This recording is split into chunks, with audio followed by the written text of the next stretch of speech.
Hi friends, ಎಲ್ಲರಿಗೂ ಕನ್ನಡತಿ ಅಡುಗೆ ಚಾನಲ್ಗೆ ಸ್ವಾಗತ. ಇವತ್ತು ನಾನೊಂದು ಸ್ವೀಟನ್ನು ನಿಮಗೆ ಮಾಡಿ ತೋರಿಸ್ತಾ ಇದ್ದೀನಿ.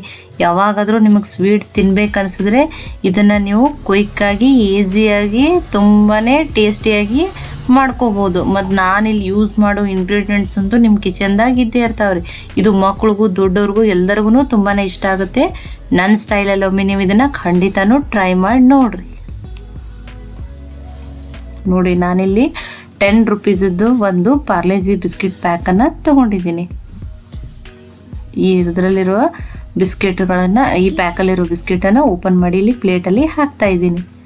ನೀವು ಯಾವುದೇ ಬ್ರ್ಯಾಂಡದ ಬಿಸ್ಕೆಟನ್ನು ತೊಗೋಬೋದು ಇಲ್ಲಿ, ಆದರೆ ಕ್ರೀಮ್ ಇರೋ ಬಿಸ್ಕೆಟ್ಸನ್ನು ತೊಗೋಬಾರ್ದು. ನೋಡಿ, ನಾ ಈ ಬಿಸ್ಕೆಟ್ಸ್ಗಳನ್ನ ಏನು ಮಾಡ್ತೀನಿ, ಫ್ರೈ ಮಾಡ್ತೀನಿ. ಈಗ ಆಲ್ರೆಡಿ ನಾನು ಎಣ್ಣೆನ ಕಡಾಯಲ್ಲಿ ಕೈಲಕ್ಕೆ ಇಟ್ಟಿದ್ದೀನಿ ರೀ. ಮೀಡಿಯಮ್ ಫ್ಲೇಮಲ್ಲಿ ಇಟ್ಟೇ ಈ ಬಿಸ್ಕೆಟ್ಸನ್ನು ಫ್ರೈ ಮಾಡ್ತೀನಿ. ತುಂಬಾ ಏನು ಫ್ರೈ ಮಾಡೋದು ಬೇಡ, ಸ್ವಲ್ಪನೇ ಕಲರ್ ಚೇಂಜ್ ಆದರೆ ಸಾಕ್ರಿ. ನೋಡಿ, ಮತ್ತು ಸ್ಮೆಲ್ಲು ಈ ಬಿಸ್ಕೆಟ್ ಫ್ರೈ ಮಾಡೋ ಮುಂದೆ ತುಂಬಾ ಸ್ಮೆಲ್, ಭಾಳ ಸಖತ್ತಾಗಿ ಸ್ಮೆಲ್ ಬರ್ತದೆ ರೀ. ನೋಡಿರಿ, ಇಷ್ಟು ಕಲರ್ ಬಂದ್ರೆ ಸಾಕ್ರಿ. ನಾ ಈ ಬಿಸ್ಕೆಟ್ಸನ್ನು ಬೇರೆದ್ರೊಳಗೆ ತಗೋತೀನಿ ರೀ.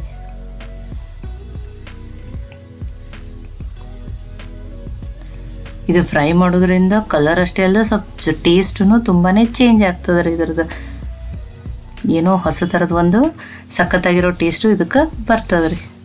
ಈಗ ಉಳಿದಿರೋ ಬಿಸ್ಕೆಟನ್ನು ನಾನು ಏನು ಮಾಡ್ಕೊಂಡೀನಿ ರೀ, ಫ್ರೈ ಮಾಡ್ಕೊಂಡೀನಿ ರೀ. ಇವನ್ನ ಸ್ವಲ್ಪ ಹೊತ್ತು ನಾನು ಆರ್ಲಿಕ್ಕೆ ಬಿಡ್ತಾಯಿದ್ದೀನಿ. ನೋಡಿರಿ, ಈ ಬಿಸ್ಕೆಟ್ ಇವು ಆರ್ಯಾವ್ರಿ ಮತ್ತು ತುಂಬಾ ಫ್ರೈ ಮಾಡಿರೋದ್ರಿಂದ ತುಂಬಾ ಕ್ರಿಸ್ಪಿಯಾಗಿರ್ತಾವೆ ರೀ. ಇವು ಎಲ್ಲವನ್ನು ಬಿಸ್ಕೆಟ್ಸ್ಗಳನ್ನ ನಾನು ಮುರಿದು ಸಣ್ಣ ಸಣ್ಣ ಪೀಸ್ಗಳಾಗಿ ಮಾಡ್ಕೋತಾ ಇದ್ದೀನಿ. ನೋಡಿ, ಎಲ್ಲವನ್ನು ಆಮೇಲೆ ಮುರಿದಿಲ್ಲಿ ರೆಡಿ ಮಾಡಿ ಇಟ್ಕೊಂಡಿದ್ದೀನಿ ರೀ. ಹಾಗೇನೂ ಇಟ್ಕೋಬೋದು, ಆದರೆ ಮುರಿದು ಮಿಕ್ಸಿಯಲ್ಲಿ ಹಾಕೋದ್ರಿಂದ ಚಲೋ ರೀ. ನಾನೀಗ ಒಂದು ಮಿಕ್ಸರ್ ಜಾರ್ಗೆ ಈ ಬಿಸ್ಕೆಟ್ ತುಕಡಿಗಳನ್ನು ಹಾಕಿ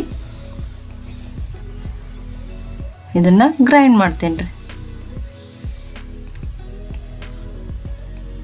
ನೋಡಿ, ಗ್ರೈಂಡ್ ಮಾಡಿದ್ಮೇಲೆ ಈ ಥರದ ಪೇಸ್ಟು ರೆಡಿ ಆಗ್ಯದ ರೀ. ಕಲರೂ ತುಂಬಾ ಚೆನ್ನಾಗಿ ಬಂದದ ರೀ.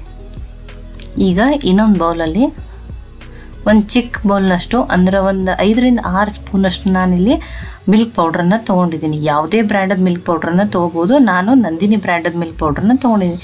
ಇದರಲ್ಲಿ ಸ್ವಲ್ಪ ಸ್ವಲ್ಪ ಹಾಲನ್ನು ಹಾಕಿ, ಒಂದು ಅರ್ಧ ಬಟ್ಲಕ್ಕಿಂತ ಕಡಿಮೆ ಹಾಲನ್ನು ಹಾಕಿ, ಒಂದು ಯಾವುದೇ ರೀತಿ ಗಂಟು ಇರಲ್ಲ ಹಾಗೆ ನಾನು ಬ್ಯಾಟ್ರನ್ನ ಥರ ರೆಡಿ ಮಾಡ್ಕೋತಾ ಇದ್ದೀನಿ.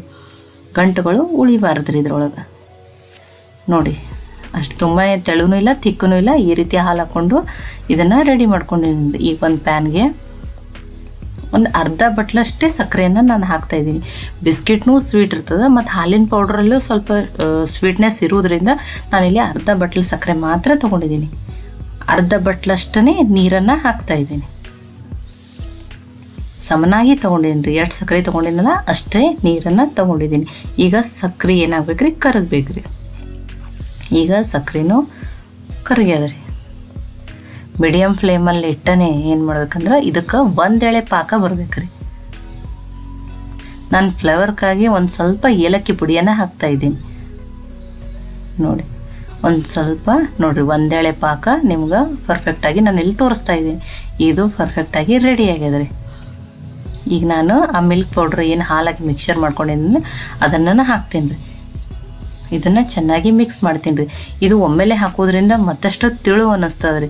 ಆದರೂ ಮೀಡಿಯಮ್ ಫ್ಲೇಮಲ್ಲಿಟ್ಟೆ ಕುದಿ ಬಂದಂಗೆ ಹಾಲಿನ ಪೌಡ್ರ್ ಥಿಕ್ ಹಾಕೋದು ಹೋಗ್ತದೆ ರೀ. ನೋಡಿರಿ, ನಿಮ್ಗೆ ತೋರಿಸ್ತಾ ಇದ್ದೀನಿ ಎಷ್ಟು ಅದು ಹಾಲಿನ ಪೌಡ್ರ್ ಈಗ ಥಿಕ್ ಆಗ್ಯದ ರೀ. ಈಗ ಗ್ರೈಂಡ್ ಮಾಡ್ಕೊಂಡಿರೋಂಥ ಬಿಸ್ಕೆಟನ್ನು ನಾನು ಇದರಲ್ಲಿ ಹಾಕ್ತಾಯಿದ್ದೀನಿ. ನೋಡಿ, ವೈಟು ಆ ಚಾಕ್ಲೇಟ್ ಕಲರ್ ಕಾಂಬಿನೇಷನ್ ಈಗ ಎಷ್ಟು ಚೆನ್ನಾಗಿ ಕಾಣತ್ತದ ರೀ ಪ್ಯಾನ್ದಲ್ಲಿ. ಇದನ್ನು ಮಿಕ್ಸ್ ಮಾಡೋಣ ರೀ. ಕನ್ನಡತಿ ಅಡುಗೆ ಚಾನಲನ್ನು ಸಬ್ಸ್ಕ್ರೈಬ್ ಮಾಡಿ, ಬೆಲ್ ಐಕಾನ್ ಪ್ರೆಸ್ ಮಾಡಿರಿ. ಮೀಡಿಯಮ್ ಫ್ಲೇಮಲ್ಲಿ ಇಟ್ಟನೇ ನಾನೇನು ಮಾಡ್ತಾಯಿದ್ದೀನಿ, ಇದನ್ನು ಹಾಗೇ ತಿರುವಿ ಬೇಯಿಸ್ತಾ ಇದ್ದೀನಿ. ನೀವು ಬೇಯಿಸ್ದಂಗೆ ಗಟ್ಟಿ ಹಾಕೋತ ಹೋಗ್ತದೆ ರೀ ಇದು. ನೋಡಿ, ಇಷ್ಟು ಕನ್ಸಿಸ್ಟೆನ್ಸಿ ಇದ್ರೆ ಸಾಕ್ರಿ. ಇದಕ್ಕೆ ಇನ್ನೊಂದು ಸ್ವಲ್ಪ ಫ್ಲೇವರ್ಗಾಗಿ ನಾನು ಏನು ಮಾಡ್ತಾಯಿದ್ದೀನಿ, 1 ಚಮಚದಷ್ಟು ತುಪ್ಪನ ಹಾಕ್ತಾಯಿದ್ದೀನಿ. ನೀವು ಬೇಕಂದ್ರೆ ಹಾಕ್ಬೋದು, ಇಲ್ಲಾಂದ್ರೆ ಸ್ಕಿಪ್ ಮಾಡ್ಬೋದು. ಆ ತುಪ್ಪನೂ ಮಿಕ್ಸ್ ಮಾಡ್ತೀನಿ ರೀ. ನೋಡಿರಿ, ಇದು ನಿಮ್ಗೆ ನೋಡ್ರಂಗೆ ಗೊತ್ತಾಗ್ತದೆ ಈಗ ಎಷ್ಟಿದು ಕರೆಕ್ಟಾಗಿ ರೆಡಿಯಾಗಿದೆ. ನಾನು ಇಲ್ಲಿ ಇದನ್ನು ಒಂದು ಪ್ಲೇಟನ್ನು ತೊಗೊಂಡಿದ್ದೀನಿ. ನೀವು ಬೇಕಂದ್ರೆ ಕೇಕನ್ನು ಮೋಲ್ಡ್ ಅದು ಇರ್ತಾವಲ್ಲ ಅವನ್ನೂ ತೊಗೋಬೋದು.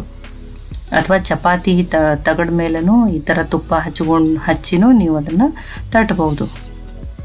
ಈಗ ಈ ಥರ ಮಾಡ್ಕೊಂಡಿರೋದನ್ನು ಈ ಪ್ಲೇಟಿಗೆ ನಾನಿಲ್ಲಿ ಹಾಕೋತಾ ಇದ್ದೀನಿ. ನೋಡಿ, ಇದನ್ನು ಕರೆಕ್ಟಾಗಿ ನಾನು ಎಲ್ಲ ಕಡೆನೇ ಪ್ರೆಸ್ ಮಾಡ್ತಾ ಇದ್ದೀನಿ. ಇದು ಒಂದೇ ಶೇಪು ಮತ್ತು ಥಿಕ್ನೆಸ್ಸು ಒಂದೇ ಥರ ಇರ್ಲತ್ತ ಈ ರೀತಿ ಪ್ರೆಸ್ ಮಾಡಿ ಇಟ್ಟಿದ್ದೀನಿ ರೀ. ಇದನ್ನು ನೀವು ಹಾಗೇ ಹೊರಗಡೆ ಇಟ್ಟರೆ ಒಂದು ಅರ್ಧ ಗಂಟೆ ಇಡ್ಬೋದು. ಇದು ಕರೆಕ್ಟಾಗಿ ಬರ್ಫಿ ರೆಡಿ ಆಗ್ತಾವ್ರಿ. ಇಲ್ಲ ನಮ್ಗೆ ಬೇಗನೆ ತಿನ್ಬೇಕಂದ್ರೆ ನೀವು 10 ನಿಮಿಷ ಇದನ್ನು ಫ್ರಿಜ್ನಾಗೂ ಇಡ್ಬೋದು. ಅವಾಗೂ ಅದು ಬೇಗನೆ ಕಟ್ ಮಾಡೋಕ್ಕೆ ಬರ್ತದೆ ರೀ. ಈಗ ನೋಡಿ, ನಾನು ಫ್ರಿಜ್ಜಲ್ಲಿ 10 ನಿಮಿಷ ಇಟ್ಟಿದ್ದೆ. ಈಗ ತೆಗಿತೀನಿ. ಇನ್ನೊಂದು ಸ್ವಲ್ಪ ಇದು ಗಾರ್ನಿಷ್ ಮಾಡೋಕ್ಕೆ ನಾನು ಇಲ್ಲಿ ಏನು ಮಾಡ್ತಾಯಿದ್ದೀನಿ, ಕಟ್ ಮಾಡಿ ಇಟ್ಕೊಂಡಿರೋಂಥ ಬಾದಾಮನ್ನು ಹಾಕ್ತಾಯಿದ್ದೀನಿ. ನೀವು ಯಾವುದೇ ಡ್ರೈ ಫ್ರೂಟ್ಸನ್ನು ನಿಮ್ಗೆ ಇಷ್ಟವಾಗಿದ್ದನ್ನು ಹಾಕ್ಬೋದು. ಅದ್ರ ಮೇಲೆ ಇವನ್ನ ಪ್ರೆಸ್ ಮಾಡ್ತಾಯಿದ್ದೀನಿ. ಈಗ ಕಟ್ ಮಾಡ್ತಾಯಿದ್ದೀನಿ. ನೀವು ಯಾವ ಸೈಜು ಯಾವ ಶೇಪಕ್ಕಾದ್ರೂ ಇದನ್ನು ಕಟ್ ಮಾಡ್ಕೊರಿ.